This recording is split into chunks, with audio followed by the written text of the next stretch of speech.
Hello everybody, welcome back. My name's Catriona Morten, I'm a sensory motor psychotherapist, and today I'm joined by my lovely little furry assistant Lily. Today what I'd like to talk to you about is how to recognise if it's trauma or not.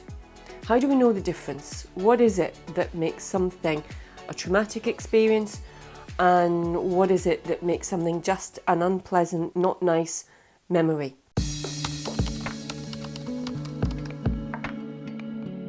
This is something I get asked a lot, and the mechanics of trauma are very different from the mechanics of old past unpleasant memories. One is where they're stored in our brain, and secondly, it's the impact that they have on our nervous system.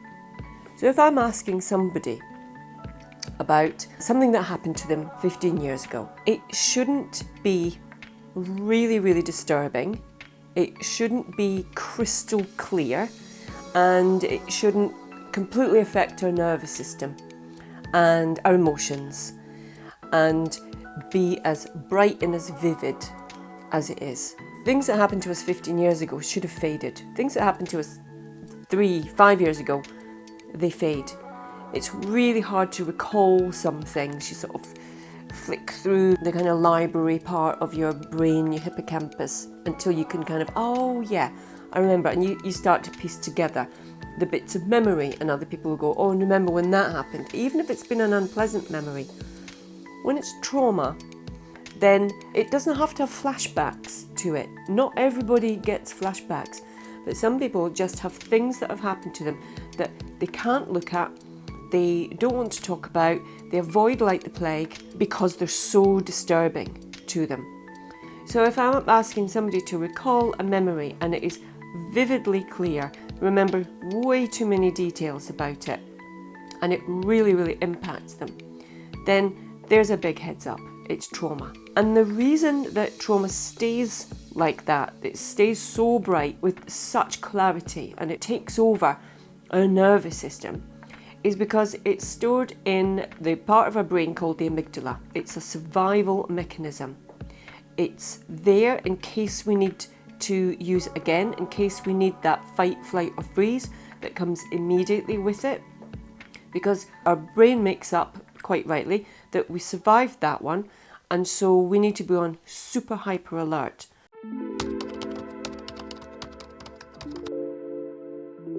When things get stored in our amygdala, it's like a sealed unit, and it's a survival part of our brain. It has a lot of different functions, but with trauma, this is what it does. We've got no access to it to process through ordinary processing when we're dreaming and sleeping in order to kind of clear out the previous day's events and things that need resolving and settling. We can't get access to that part of our brain, which means that the things that are stored in there, they're stored in a way that they don't fade. They don't have chronology to them. The lack of chronology means that, one, they stay really bright and crisp, but also that they can all get stored in a very jumbly way. Not necessarily in the order that they happened, but in a very kind of haphazard way. So our trauma memories can be very fragmented, which is why when we've been a victim of any kind of assault or abuse, trauma survivors, they make terrible witnesses because they can't put events with specific dates. Lots of events and times will all feel like they're jumbled into one or layered upon the other, and they're very fragmented, and it's really hard to make sense of it. One, because it's hard to think about them because they're very traumatizing things, but also because of the way that they're stored in the lack of chronology and the jumbly fragmented way. Any one of those things can be triggered. So if something external, something sensory, something visual, something audible, makes a reference to something very specific in there, that trauma memory is activates our nervous system, the way that we normally process information coming in gets completely bypassed, and we go very quickly into what was our primary response at the time. So if it was fight, flight or freeze, we'll recreate that one. every single time.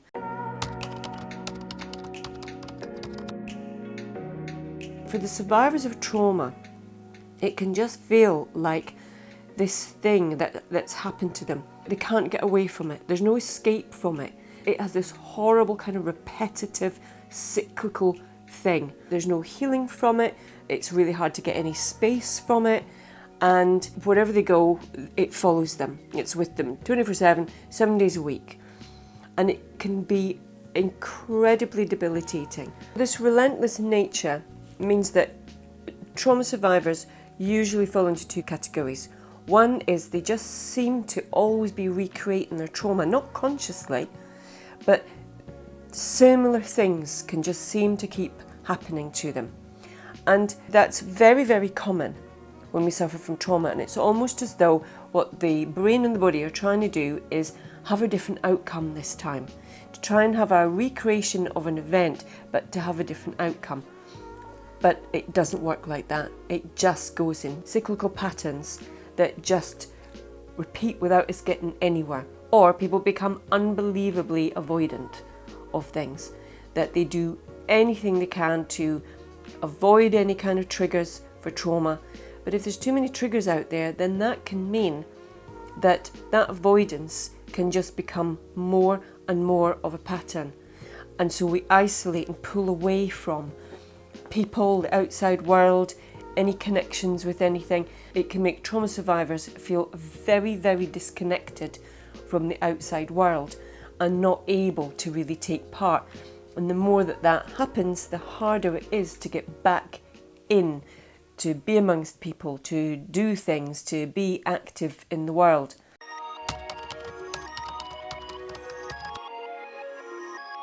So one thing that I'm asked a lot is, how come some people get traumatised and some people don't?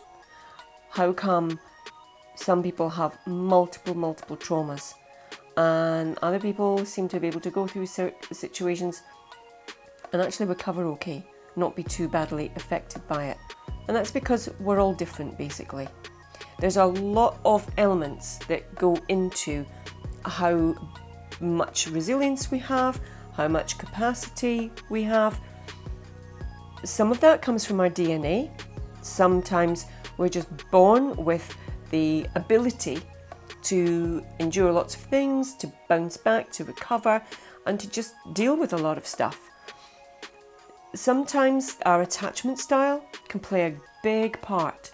If we've been taught how to regulate and how to reach out to people, how to get support from people, how to receive help and support, then we have an innate ability to regulate our nervous system and to recover from it.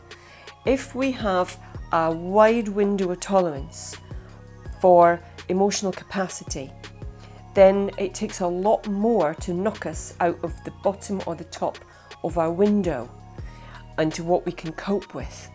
If we have a much narrower window, if we tend to avoid situations or we get very easily dysregulated and discombobulated, then it's not going to take as much to knock us out of I can't cope or dissociation, and that can result in a trauma being registered and stored in the amygdala that then becomes something that can get triggered. Our kind of general health can have a major impact on a particular day, on a particular event that happens.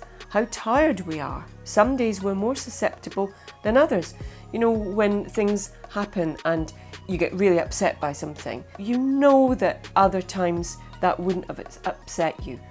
So the same with trauma. If an event happens and your capacity is reduced that day for a whole number of reasons, then that event is going to feel way, way, way bigger and be more affecting than on other days and for other people who just naturally have that wide capacity. There's multiple reasons why you can have 4 people in a car accident. 3 of them will be okay, they'll be shaken up and it'll take them a while to kind of process and recover. The 4th one might get traumatised. They might have PTSD as a result.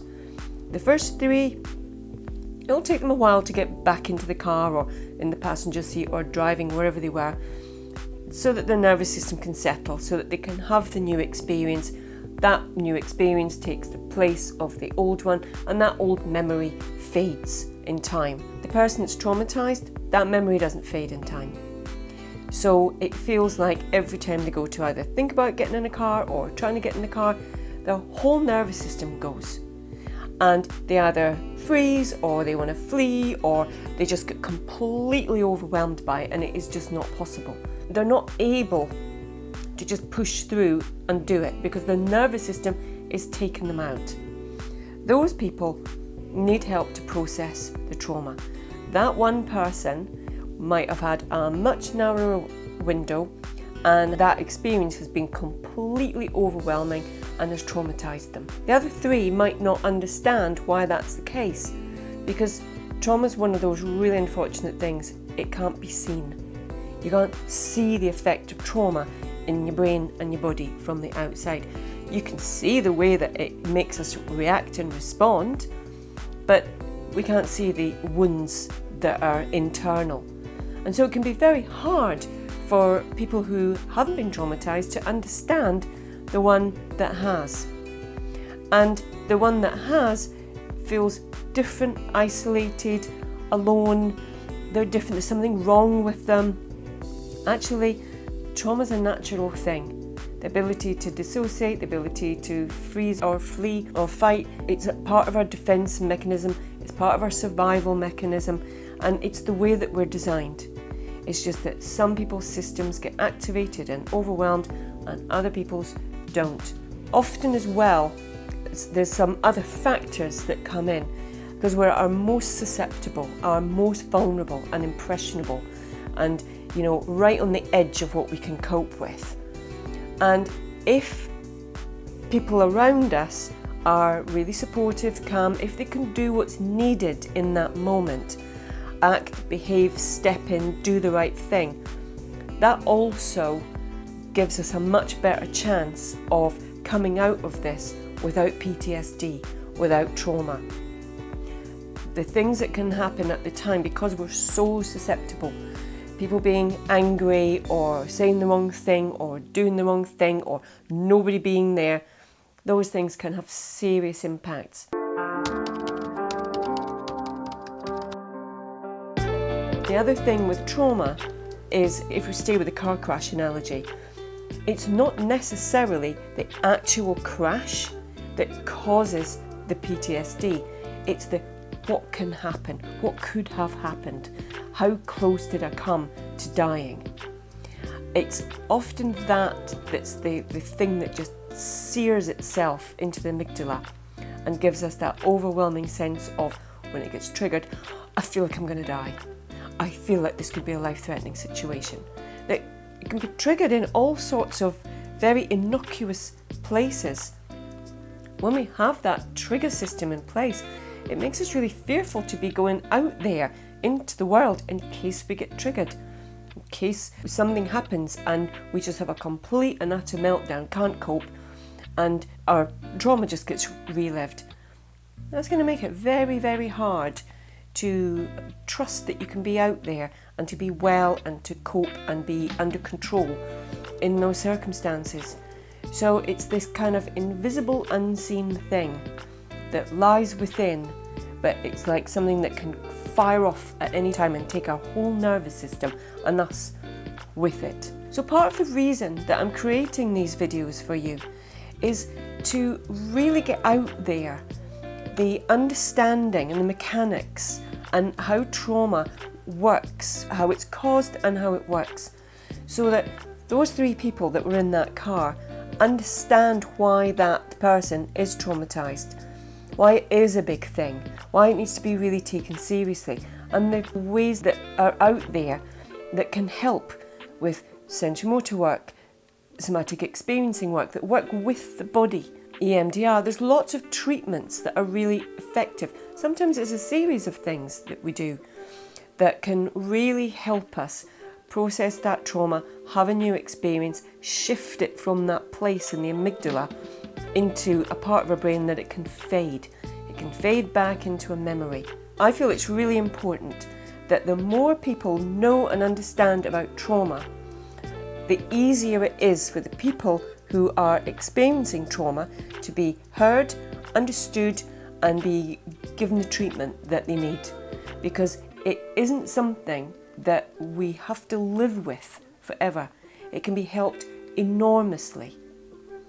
So I hope that message gets out there. I hope this has made sense and it's useful.